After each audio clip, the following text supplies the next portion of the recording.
Yeah, and I think, the reason that we talked about this when we last talked too is like, a big reason why people drink is not because they're an alcoholic. It's because there's an underlying issue that is causing them to drink and fill that void and escape that reality. Yep. And I think like what really pushed me was I was working at the law firm, I was like living the high life. And I realized like that was not what I wanted to do. I hated it. After a couple years, I hated sitting down. I hated being under fluorescent light. Didn't like what I did, and so I quit and I went back to doing valet because that's just what I knew. Valet, you can make some pretty good money, and yeah, just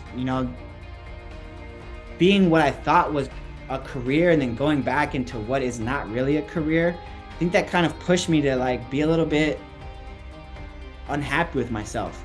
So I filled that void with, something else. And then also, I think I broke up with a girlfriend had broken up with me during that time as well. So that kind of pushed me over the top too. And I was like, man, I need to fill this void again. So,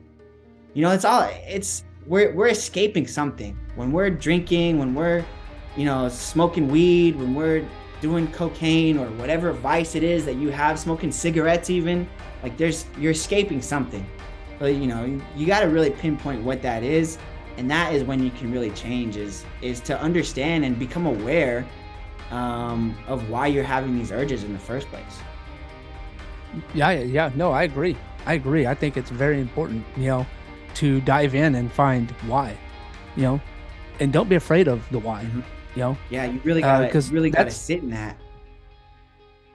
yeah, you got to really let that marinate, and once you find that why, you can break that mold, you can break that chain, and now you're on that healthier path to recovery. Yeah.